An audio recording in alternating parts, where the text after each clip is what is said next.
Pessoal, tudo bem com vocês? Espero que estejam todos bem. Não se esqueça de, ao assistir essa aula, colocar o seu nome completo e a turma para que eu possa registrar a presença de você nessa aula. E vamos fazer aquela típica revisão do que nós falamos na aula anterior, para depois darmos mais um passo para frente. Nessa aula nós iremos falar sobre seleção. Antes, nós falamos sobre recrutamento, o objetivo do recrutamento. Vocês lembram qual é esse objetivo? O objetivo do recrutamento está centrado na divulgação, né? Na comunicação de uma vaga de um posto de trabalho dentro de uma organização que precisa ser preenchida. E esse processo de recrutamento ele pode ser tanto interno quanto externo ou misto, simultaneamente. Cada um deles tem os seus desafios, cada um tem as suas vantagens, e isso sempre vai, quanto maior for o ambiente a qual a gente está captando, quanto maior for esse mercado de trabalho que a empresa está se utilizando para captar pessoas para trabalhar, maior tende a ser a complexidade, né? E quando a gente tem essa situação semelhante à que nós estamos vivendo hoje, de uma quantidade muito grande de trabalhadores disponíveis no mercado, as empresas elas sofrem com dois problemas. O primeiro, de ter muitas pessoas para poder fazer um simples processo seletivo e acaba se tornando uma coisa muito grande, né? E a falta de mão de obra especializada. Como as pessoas estão sem rendas, não conseguem se especializar, não conseguem ampliar a sua competência profissional e muitas vezes tem vagas aí que ficam abertas por muito e muito tempo, esperando alguém com características ideais aparecer para preencher aquela vaga. Então, o recrutamento em si pode parecer uma coisa simples, mas tudo tem a sua complexidade, né? Então tem técnicas, tem métodos que as empresas podem se valer para fazer esse recrutamento, fazer essa comunicação de uma maneira eficiente, de uma maneira melhor, e a atividade de vocês foi justamente pensar nisso e estruturar aí a comunicação de duas oportunidades de emprego. E vamos para a sequência dessa aula de recrutamento, seleção. Recrutamento é o chamamento, é comunicar, é expressar, olha, temos uma vaga disponível e agora veio lá uma quantidade X de candidatos e agora a gente precisa separar o joio do trigo, né, por assim dizer, saber de fato quais são as pessoas que são de fato certas para a empresa. Alguns quesitos foram cumpridos, por exemplo, sei lá, a gente pode colocar o quesito de formação acadêmica, que tenha formação em nível superior, que tenha pelo menos o ensino médio, que tenha alguma experiência profissional. Você já coloca alguns filtros nesse processo de comunicação e agora você precisa, dentre aqueles que estão dentro desses requisitos, que atendem esses requisitos, quais são aqueles que têm um comportamento, que têm uma personalidade, que têm objetivos que estão convergindo com os mesmos objetivos da empresa. E aí entra o processo de selecionar, de separar aqueles que são mais adequados para o preenchimento da vaga. E aí entra em mais complexidade, porque você vai ter que aplicar técnicas, ferramentas de seleção, técnicas que vão aí transitar muito na área da psicologia para entender o comportamento, para fazer uma leitura do perfil do indivíduo, para saber se, se tem as competências, se tem a competência emocional esperada pela empresa. Qual o grande problema da seleção? É porque somos todos iguais, certo? Completamente não. Completamente oposto. Somos totalmente diferentes uns dos outros. Eu cito como exemplo a criação de filhos na mesma casa, dos mesmos pais, no mesmo ambiente, cresceram juntos, às vezes com pouca diferença de idade e, poxa vida, são características, são personalidades, são habilidades naturais totalmente distintas. Pode até, às vezes, existir alguma similaridade, mas a forma de pensar, a forma de reagir, os traumas, os medos, tudo acaba sendo diferente. Tem certas similaridades, mas na essência são diferentes. Se fôssemos todos iguais, não teria processo seletivo. Era qualquer um que se candidatasse à vaga, a gente poderia chamar para trabalhar na empresa.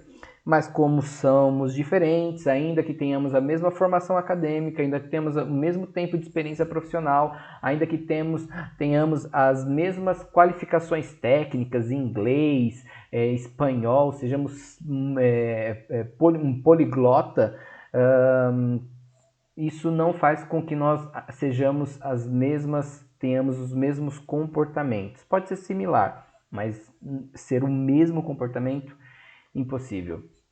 Então, o processo de seleção é o processo que sucede o recrutamento e tem como objetivo escolher a pessoa mais adequada à vaga a ser preenchida em uma organização. Os candidatos eles são submetidos a vários critérios, então precisa estabelecer critérios, o que eu quero exatamente para preencher essa vaga, para preencher não só a vaga, mas para convergir com os objetivos estratégicos da empresa. Então, é aquela visão que não está simplesmente no processo em si, mas está lá no resultado a longo prazo. Então, aquela visão que a gente detalhou lá na aula de recrutamento e seleção, a visão de processo ou a visão por competência, né? Esses critérios eles vão servir como os filtros que vão delimitando, né, vão filtrando, vão pensar aí em um funil que vai afunilando e só permite que passe aqueles que são mais adequados com a empresa. Esse processo é sempre perfeito? Muito longe disso, mesmo porque são pessoas que fazem esse processo seletivo. Que tem os seus valores, que tem os seus princípios e às vezes estão divergentes do próprio princípio da empresa. Então tem muitas vagas de emprego que são preenchidas pelo famoso QI, de quem indica. Quem indica, não é pelo quociente de inteligência, é por quem indica, foi o padrinho que indicou a pessoa, então a pessoa vai entrar lá, independente das competências, da qualificação profissional. Isso acontece muito em empresas familiares. Empresas familiares, muitas vezes acontece isso, de entrar porque é sobrinho, porque é parente, porque é namorado, porque é genro. E aí a gente tem problemas que são muito característicos também desse núcleo muito familiar dentro da empresa, onde a relação profissional ela está muito permeada da relação familiar. Então, aquilo que acontece em casa, os dois irmãos brigam em casa e os dois irmãos vão brigar na empresa. Não, mas a empresa é um lugar onde tem que separar as coisas, os seus problemas pessoais ficam em casa. Impossível isso acontecer. Você é um ser único, não tem como você desmembrar. Quando eu estou no trabalho, eu só penso no trabalho e esqueço a minha casa. Se você é pai, se você é mãe, seu filho está lá internado no hospital, você acha que você vai trabalhar bem? Impossível que você trabalhe bem, a menos que você seja um ser assim totalmente robótico, não humano. Do contrário, você vai ter uma baixa produtividade. É natural isso acontecer. Então não tem que falar essa ideia de deixe seus problemas em casa, esquece. Cito também a questão fisiológica das mulheres. Tem mulheres que sofrem ali no período menstrual, que sofrem horrores. Eu mesmo já vi minha irmã rolando no chão de dores de cólicas menstrual, problemas de policistos e coisas e tal no ovário e tal. Como que uma mulher com essas dores vai conseguir trabalhar bem? Não tem como trabalhar bem. Então a empresa tem que entender esse contexto, que somos humanos. Então, se a sua empresa onde você trabalha não tem essa filosofia, adote você essa filosofia, para que você possa influenciar a empresa a mudar essa cultura. E você, na posição de gestor, de gestora, de responsável por alguém, pelo amor de Deus, se você tiver um comportamento diferente desse que a gente está trabalhando aqui em aula, olha, eu vou com certeza, pós a morte, puxar o seu pé. vou puxar seu pé, vou vir aqui para te assombrar, porque não pode ter uma coisa dessa, porque não é o comportamento que você espera que tenham para com você. Então não tem esse comportamento para com as pessoas, beleza? Bom, etapas do processo de seleção. Vamos pensar um pouquinho nessa estruturação sistemática, né? Vamos pensar exatamente. Lembra da aula lá de logística que a gente falou sobre fluxograma de todas as ações, de todos os processos, um desencadeando outras ações? Exatamente isso, o processo de seleção precisa ser pensado, planejado previamente para não ficar comendo bola, para não ficar replicando coisas clichês assim desse ambiente de recrutamento e seleção. Tem muita coisa aí que é bobeira, mas é replicada porque falta conhecimento, falta evolução desses profissionais. Cada empresa vai definir como fará essa seleção, não tem nenhuma regra, não tem nenhuma... são poucas as diretrizes que limitam como a empresa vai fazer. Existe algo mais para um código de ética. Por exemplo, você não pode fazer nenhum tipo de discriminação no processo de seleção, de recrutamento e seleção. Mas, obviamente, essa discriminação ela acontece de modo velado, né? Não explícito, né? Então, a pessoa tem algum preconceito contra asiático e aí, quando a pessoa chega para a vaga, ou então vê o sobrenome lá, Takahashi, vê o nome lá, alguma coisa assim, e no sobrenome já não quero isso aqui porque o asiático é isso, aquilo outro. Então, não é... Se a empresa for comprovado essa discriminação, a empresa pode ser processada, né, pelo Ministério do Trabalho. Então, não existe nenhuma delimitação para esse processo. A empresa escolhe como ela quer fazer, a forma como quer fazer, as etapas que deseja fazer. O problema é que quanto maior for esse processo, quanto mais etapas tiver, mais demorado ele será, menos eficiente ele tende a ser e os custos se elevam, porque você tem um funcionário, você tem uma equipe que está vinculada, que está prestando atenção, que está direcionando energias para isso.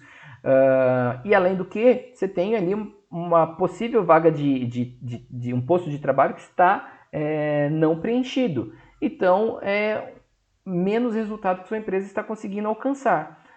Se você precisa contratar, é porque é necessário para a empresa. Então, aí exige-se o planejamento, o alinhamento entre as áreas. Olha, vou ficar com o meu funcionário, pediu demissão, vai cumprir aviso prévio, 30 dias, daqui 30 dias eu preciso de um novo funcionário, um novo colaborador para trabalhar aqui já mais pronto para trabalhar. Então, o que isso tem que acontecer? Enquanto esse funcionário está em processo de desligamento, você já tem que fazer o processo seletivo, já tem que fazer o recrutamento, a seleção e concluir a seleção no momento exato que o outro funcionário parou de trabalhar, para que não haja ali uma perda no posto de trabalho, que é algo muito difícil de acontecer. Quanto menor for a empresa, mais difícil é fazer esse casamento nesse processo. Né? Um detalhe, todo esse processo de recrutamento e seleção pode ser terceirizado, ou seja, você é uma empresa, você gerencia a empresa, está com foco em muitas coisas na operação da empresa, em captação de clientes, geração de receita, redução de custos, e você não tem tempo para fazer o processo de recrutamento e seleção. Então, e nem tem equipe pronta para isso. Então, o que você faz? Terceiriza o processo, contrata uma empresa especializada em recrutamento e seleção e ela vai fazer todo o processo para você e você valida ali no final. Bom, etapas básicas que a gente vai passar aqui, que é a divulgação da vaga e o cadastro, né? O cadastro que precisa ser feito, né, para a pessoa se posicionar com o seu interesse pela vaga. Esse processo de divulgação ele está junto com o recrutamento, né? Ele está dentro do processo de recrutamento, que o recrutamento é a divulgação, é a comunicação. Então, nessa comunicação, não fala assim, olha, vamos pensar assim, o recrutamento ruim é falar assim, empresa Vitor S.A. está contratando. Tá, aí vai mandar currículo de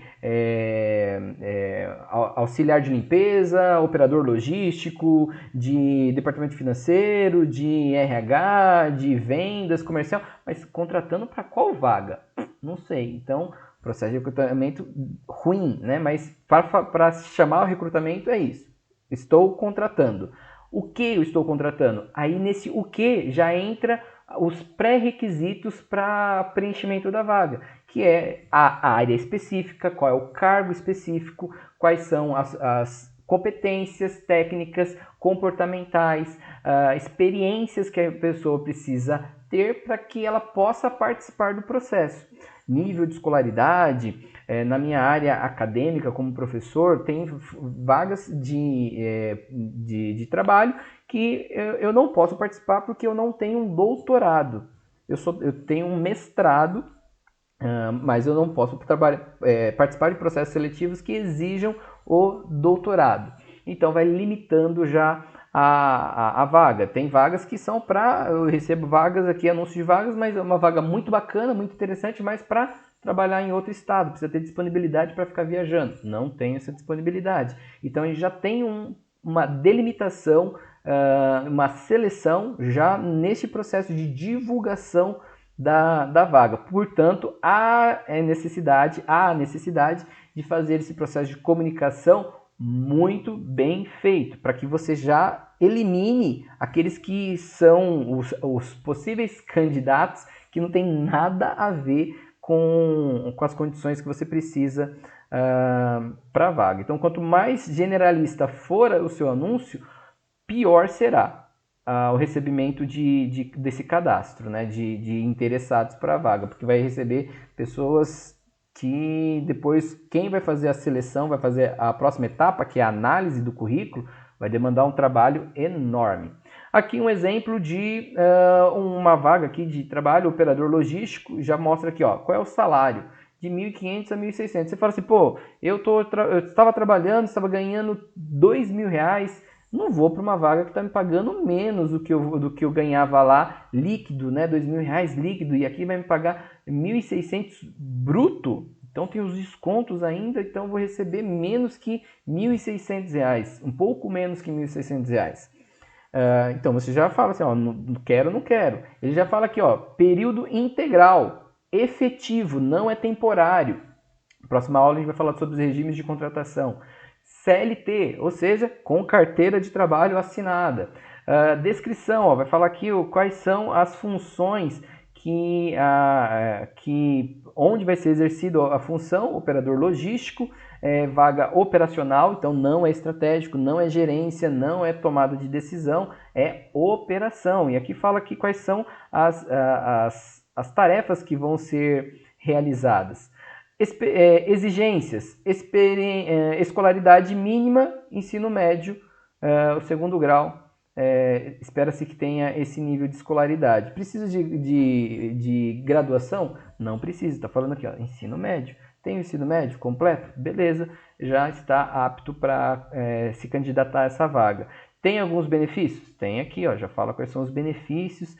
É do seu interesse? Beleza. Tá dentro do seu perfil? Beleza, você consegue se candidatar. Ah, não tenho nada a ver com isso, ou então o salário é muito mais baixo. Beleza, você já não vai participar do processo seletivo, porque o simples anúncio já selecionou alguns candidatos.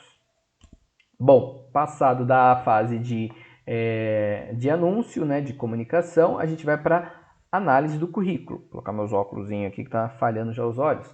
Análise do currículo é uma etapa que vai demandar aquela investigação, né? Você recebeu toneladas de currículos ou toneladas de cadastros no seu servidor, e agora você precisa fazer ali a leitura desses cadastros, para ver se de fato eles estão compatíveis com o perfil da vaga. Sendo manual, é um processo muito lento.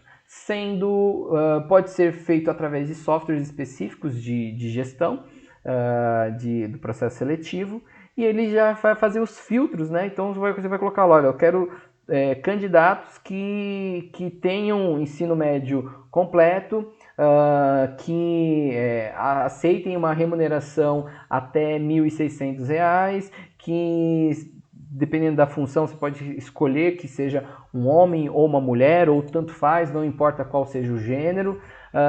E aí você vai delimitando e aí vai conseguindo fazer os filtros, seleciona, diminui daquela quantidade de mil currículos, de 1.000 candidatos, e diminui ali para, sei lá, 30 candidatos. Dos 30 candidatos você chama esses 30 candidatos, se você quiser essa estrutura toda, né, essa quantidade enorme de pessoas, você chama aqueles que você entender mais aptos para que podem contribuir para a empresa. E aí entra as próximas etapas, que é um processo também de entrevista, de falar assim, olha, gostei do que me apresentou aqui como informação, agora eu quero ver se isso aqui de fato, se essa pessoa é essa pessoa, a pessoa do currículo é a pessoa mesmo de verdade. Aí entra etapas de avaliação, tanto técnica quanto psicológica.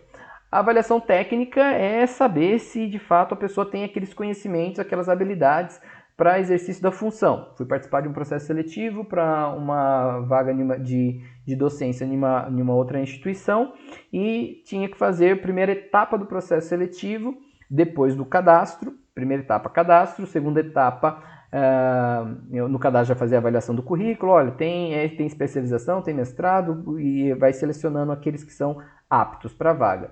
Segunda etapa foi fazer justamente uma prova técnica, que eu tinha conhecimentos, era para uma disciplina de finanças, então tem conhecimento sobre finanças, beleza, então fui lá, fiz a prova, gabaritei a prova, tal, ainda mostrei para a pessoa, falei assim, ó, essa questão aqui, questão 4, a resposta da questão 4 está no enunciado da questão 8, quem elaborou a prova não prestou atenção nisso, falei assim, ó, fica aqui só a dica, né?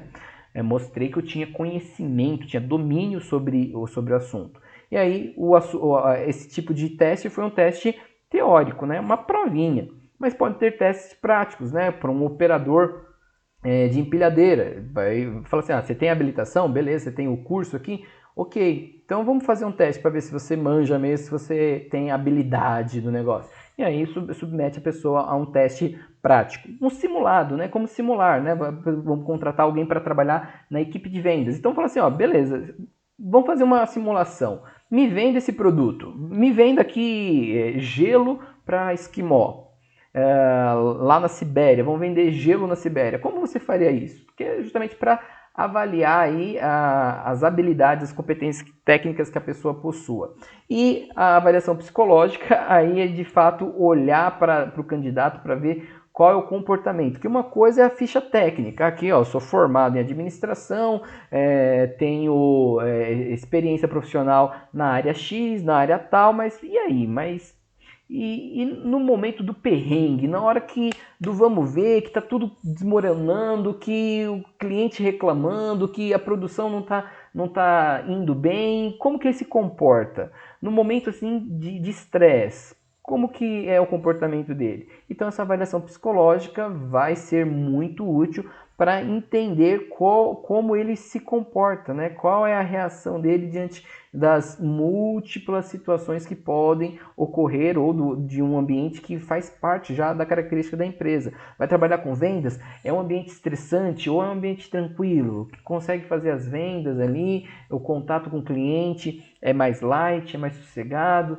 Então você precisa que seja uma pessoa mais centrada, não tem que ser uma pessoa que seja muito expansiva, que fale muito.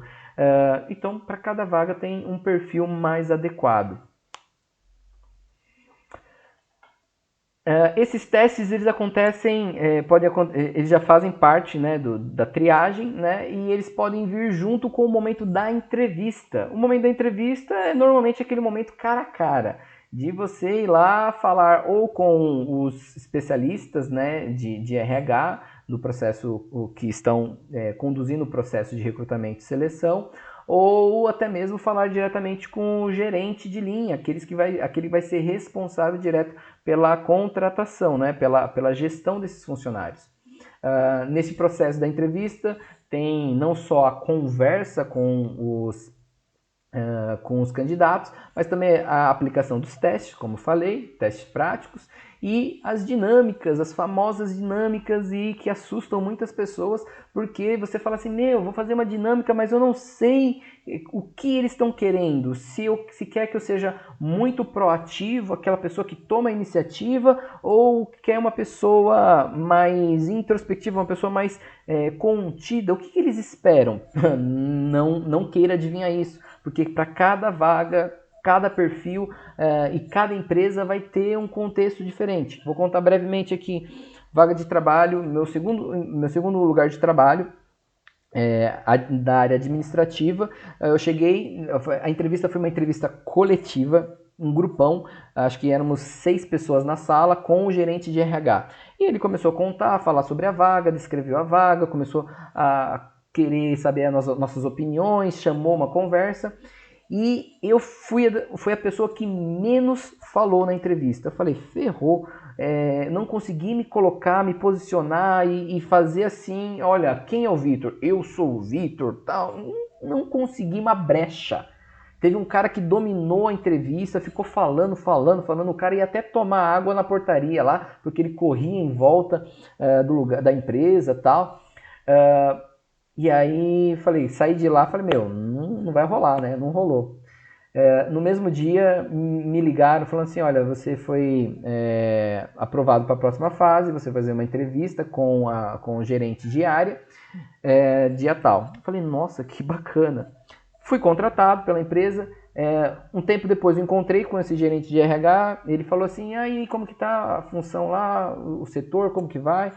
Falei como que tava, né? Agradeci pela oportunidade que ele me proporcionou. E ele falou assim, olha, sabe por que eu te contratei?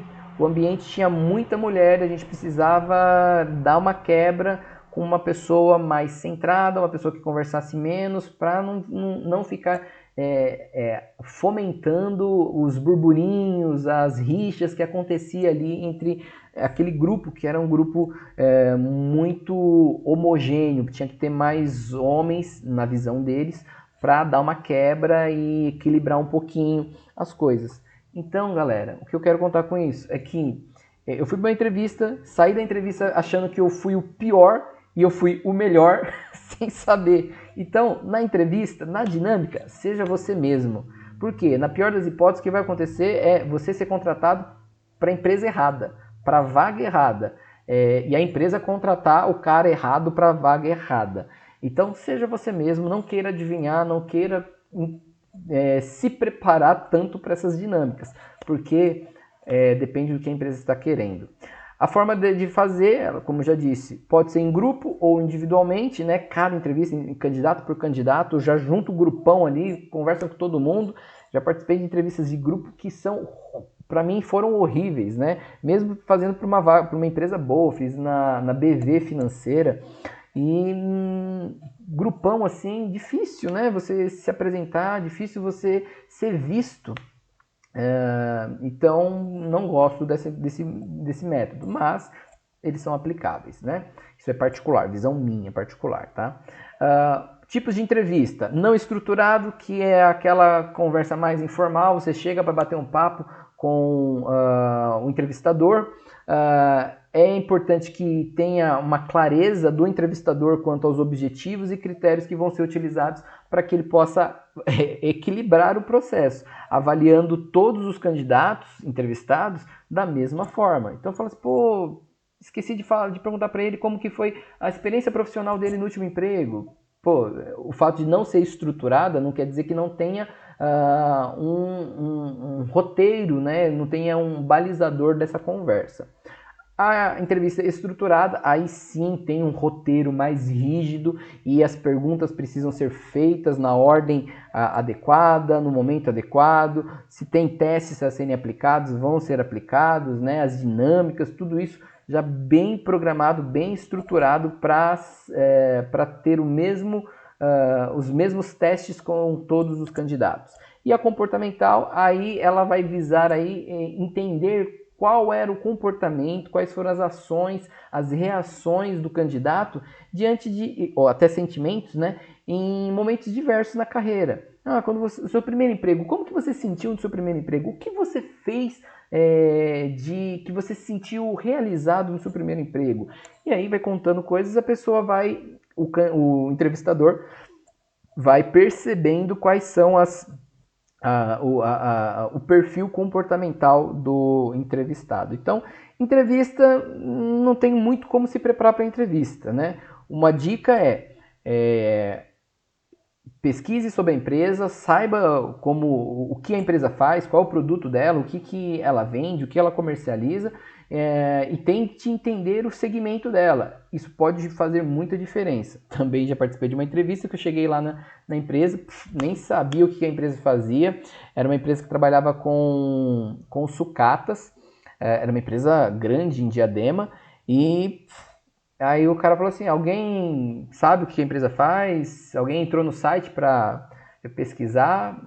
Eu baixei a cabeça, enfiei o rabo entre as patas e quase saí pela porta, né? Dois levantaram, tinha uns 15, dois levantaram a mão falando que sim, que sabia o que a empresa fazia. Eu falei, poxa, eu não estava preparado, né? Bom, tem uma outra fase que é a apresentação de currículo, não, de documentos, né? Que é a comprovação daquilo que foi dito. Olha, eu sou mestre, eu sou graduado, eu tenho ensino médio. Esses documentos? Eu sou casado, tem que entregar certidão de nascimento, ou sou habilitado, tenho um curso aqui de operador de empilhadeira, eu tenho um curso de cargas perigosas. Enfim, são coisas que constam no currículo que você agora tem que comprovar que de fato você tem. Tem que entregar esses documentos. Hoje, por favor, tenham todos esses documentos digitalizados, ou seja, todos eles em cópias digitais. Coloca isso no Google Drive, ou no OneDrive, ou no Apple Drive. Algum drive virtual que fique fácil de você pegar esses documentos e mandar para as empresas. Na próxima aula eu vou falar um pouquinho sobre o e-social também, vocês vão entender essa demanda. Então, não falou que era o candidato perfeito, mas chegou lá, não tinha lá de fato a qualificação no ensino superior como era quesito, deletado. Ou então, algumas empresas ainda pedem antecedentes criminais. Apresentou um antecedente criminal com uma capivara muito grande, já era, perdeu a vaga. Outra etapa, comunicação e resultados. É de bom tom, é muito bonito quando a empresa ela fala assim, olha, você foi selecionado para participar do processo seletivo, ele vai acontecer com tantas etapas, etapa 1, 2, 3, os prazos para realização são esses e esses, e a finalização do processo se dá até dia tal. Nesse dia nós entramos em contato ou entramos com contato somente nesse dia. Se você não receber contato nesse dia, é que você não foi selecionado. É de bom tom a empresa ser transparente nesse processo, porque eu estou investindo meu tempo ali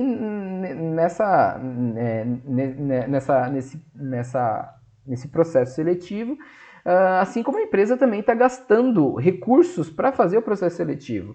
Então é bacana saber para o candidato chegar lá preparado e alinhar, né, as expectativas. Ou você quer fazer uma entrevista do tipo festa surpresa, chegou lá, dinâmica, galera, pode ser bom, pode ser muito ruim, né? Mas pelo menos assim, resultado, a pessoa fica lá semanas, terminou o processo seletivo, você não sabe se foi aprovado, se não foi aprovado, ninguém liga, blá blá blá, ninguém dá uma satisfação, já delimita. Eu já participei lá da BV Financeira, eles falaram assim, até semana que vem, até dia tal, até sexta-feira que vem, se você vai receber, se você foi aprovado, você vai receber a nossa ligação. Do contrário, passou de sexta-feira, não recebeu a nossa ligação, fica despreocupado que você não foi aprovado. Então já elimina aquele estresse, aquela angústia, ansiedade de ficar esperando. Então aqui fica a minha recomendação. Você como gestor que está está encabeçando esse processo, que está participando desse processo, vamos respeitar os candidatos, vamos pensar neles como indivíduos. A empresa precisa pensar, é uma empresa de ponta mesmo, uma empresa com uma política de RH decente, contemporânea, boa mesmo, ela entende que o candidato, que a empresa está sendo privilegiada pelo candidato querer trabalhar naquela empresa. Não é a empresa que está fazendo um favor de contratar a pessoa. Não, a empresa está agradecendo porque aquele cara, aquela garota quer trabalhar na empresa, quer dedicar o seu esforço naquela empresa. Então isso a empresa precisa mudar essa ótica para valorizar. E detalhes simples, né, de organização precisam ser feitos. Não deixar o cara esperando, não deixar de ser transparente quanto ao processo, as etapas e os prazos. Eu já fui numa entrevista numa empresa grande aqui em São Bernardo também, que eu cheguei para a entrevista, cheguei meia hora antes da entrevista, pedi para me anunciarem, nem sabiam quem era a pessoa, não tinham, a pessoa acho que tinha saído para almoçar, fiquei lá esperando por 1h30, cheguei meia hora antes, passou o horário, esperei por 1 hora, levantei, fui lá, falei assim, então, a pessoa tá, continua esperando. Fui lá mais uma vez, continuo esperando, e nem satisfação, nada deram. Então assim, perdi meu tempo, foi assim, extremamente frustrante. Eu olho para a empresa quando passo, às vezes ali na rua, eu olho e falo assim, sempre lembro dessa experiência negativa. Meu tempo, meu esforço são preciosos. Assim como da empresa também, então precisa ser respeitado. Então vamos pensar, uma pessoa que está em busca de uma recolocação, uma recolocação profissional, precisa ser valorizada, precisa ser respeitada por isso. Para a gente fechar, vamos falar de indicadores de um bom processo de RS, de recrutamento e seleção. Como a gente sabe se a gente foi bem nesse processo, se a gente fez bem a nossa tarefa? Primeiro, a gente tem ali o resultado da melhoria do desempenho da empresa, o aumento da eficiência, ou seja, ligado ao processo. É o aumento de produtividade, diminuição de perdas, redução de atrasos nas entregas, aumento da base de clientes, redução de inadimplência, e aí a gente pode ter infinitos indicadores que vão mostrar que a empresa está fazendo melhor aquilo que ela fazia. A falta de um funcionário vai diminuir a produtividade da empresa. Um novo funcionário pode trazer um aumento de clientes, né? Lembra que eu falei, às vezes o funcionário vem de outra empresa e ele traz junto consigo a carteira de clientes que ele já trabalhava. Fala assim, tô agora na empresa X, então vem aqui com a gente. E ele traz lá uma clientela bacaninha. Então o funcionário traz aumento de desempenho da empresa. Trouxe aumento de desempenho, então é um indicador de que você contratou a pessoa certa para a vaga certa, porque trouxe resultados positivos para a empresa. Aumento de eficiência. Outra melhoria, outro indicador é resultado da empresa, a eficácia. Aí é de fato o resultado da empresa transformado em din-din, lucro, bufunfa. Se não tem dinheiro, se não retorna um resultado positivo expresso em grana, galera, não adianta. Pode ser uma vaga que você fala assim, não é tão importante para a empresa, é uma vaga de staff, né? Vamos pensar assim, é o serviço da portaria, é uma recepcionista, é uma secretária que ela não produz, mas ela ajuda na organização. A empresa tem que ter resultados positivos. Fala assim, mas é só uma secretária, é só uma recepcionista, mas ela é parte fundamental no staff, né, na organização de todo o processo.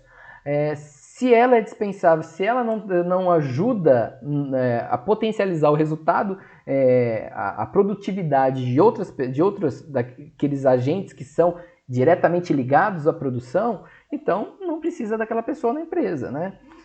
Enfim, é aumento do faturamento, aumento da rentabilidade, lucro ou prejuízo após comparado com os investimentos que os proprietários fizeram, a margem de lucro, que é a diferença entre o que a empresa faturou menos os custos e as despesas, ou seja, paguei tudo da minha receita, paguei tudo, quanto que está me sobrando?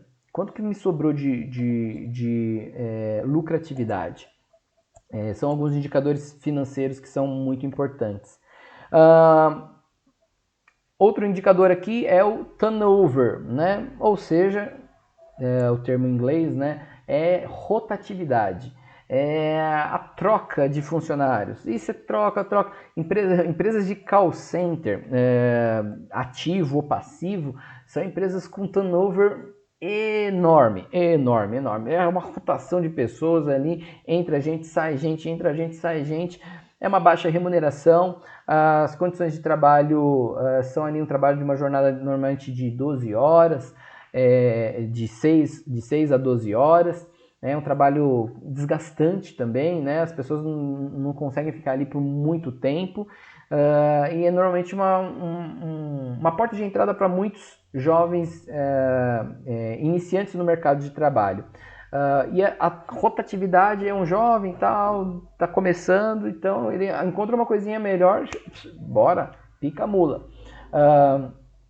Esse indicador ele é calculado com base no total de funcionários da empresa ou limitados ao setor. Você pode ter isso aí, o turnover, para a empresa como um todo e para o setor, né? Você pode ter setores que são mais rotativos. Aí você vai procurar saber por que há uma rotação, uma rotatividade tão grande de pessoas nesse setor. Você vai entender, aí você vai procurar investigar. Às vezes pode ser um problema ali que o gestor é o carrasco da história. Então você tem que trocar o gestor, não a equipe, né?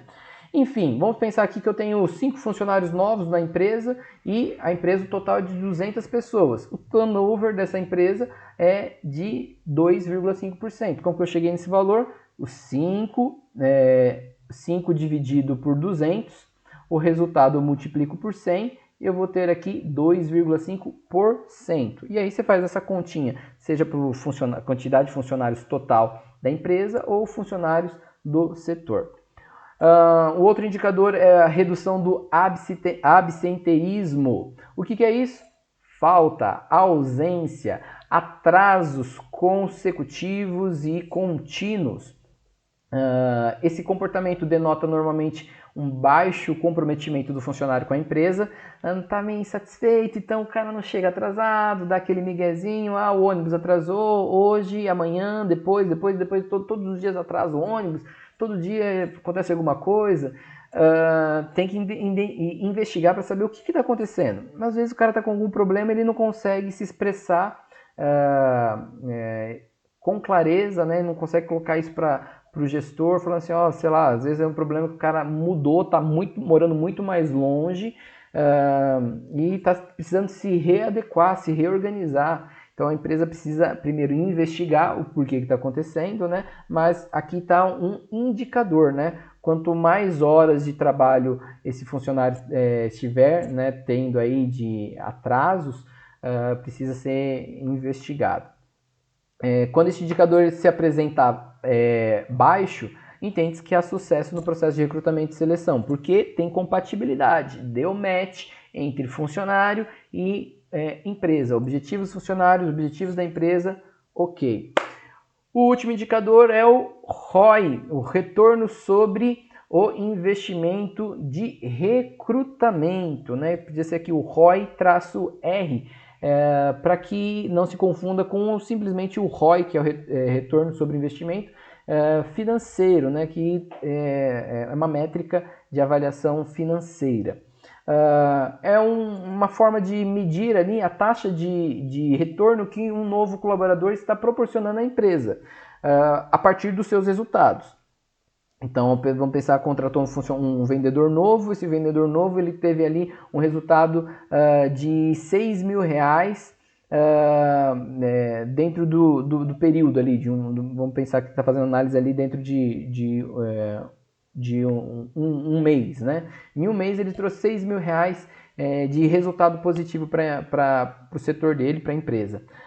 E aí a gente faz uma comparação com os custos de contratação. O custo de contratação, vamos colocar aqui que foi R$1.000. A empresa gastou R$1.000 em todo esse processo seletivo para contratar esse único funcionário, que trouxe R$6 mil de retorno. Neste caso, o ROI será 5 vezes o custo do investimento. 5 vezes maior o custo do investimento. Como que a gente chega nessa continha? R$6.000 menos os R$1.000, R$6.000. Então eu tenho líquido, o resultado líquido do retorno produzido por ele de R$6.000, eu tenho R$5.000 de retorno. Dividido por R$1.000, que foi o custo, novamente, usando o mesmo R$1.000, que foi o custo do investimento, eu chego aqui ao indicador número 5. Isso significa o quê? 5 vezes. O resultado que ele proporcionou para a empresa é 5 vezes maior do que o custo que nós tivemos para contratar esse novo colaborador. Então, novos colaboradores eles trarão retorno positivos aos empregadores, cobrindo as receitas geradas, se o processo for bem sucedido. Agora, vamos pensar que esse cara aqui teve lá R$500 de retorno, de resultado. Pô, eu gastei 1.000, ele me proporcionou R$500 de retorno, foi abaixo dos meus custos, dos meus investimentos para contratação. Muito bem, chegamos ao fim da nossa aula. Dava para falar muito mais, mas vamos lá. Você já participou de um processo seletivo? Duvido que você não tenha feito isso. Que seja simplesmente entrar no site para preencher o cadastro para uma vaga. Então, muito improvável que isso não tenha acontecido contigo. Então, eu quero saber aí como que foi esse processo. Quero saber a sua experiência. Agora que você já tem uma visão técnica sobre o processo de recrutamento e seleção, eu quero que você fale assim, olha, eu participei de um processo seletivo em uma empresa, empresa tal, não precisa falar exatamente o nome da empresa, e foi assim, assado, preenchi um cadastro, depois eu fui lá para uma entrevista presencial, a entrevista foi individual, eu conversei diretamente primeiro com o técnico de recrutamento e seleção, para depois conversar com o gerente da área. Enfim, eu quero o detalhe, eu quero que você conte essa experiência. Quanto mais você contar, mais gostoso fica a minha leitura e a sua nota fica ainda cada vez melhor. Então, compartilhe essa experiência, eu quero ouvir de você, quero ler de você aquilo que você percebeu sobre essa empresa, sobre esse processo. Foi organizado? Desorganizado? Foi desvalorizado? Aconteceu como aconteceu comigo, de ficar esperando por horas e horas e o processo ser muito bagunçado? Enfim, eu quero ler a sua opinião, eu quero não quero nenhum tipo de cópia, né, da internet, porque eu quero a sua experiência, ok? E aí, obviamente, a sua experiência e pensa aqui no processo, recrutamento e seleção, quais são as etapas, quais são os conceitos que a gente entendeu dessas aulas 9 e 10. Pensa em tudo isso para você avaliar, para você julgar agora com conhecimento se o processo seletivo que você participou, 1, 2, 3, vários processos, se eles foram bacana. Se você participou de vários, pensa em um, assim, o mais significativo para você. Beleza? Não se esqueça de colocar aqui o seu nominho completo, registrar a sua presença, fazer as outras atividades, caso esteja ainda atrasado, e mão na massa. Um grande abraço para todo mundo e até mais!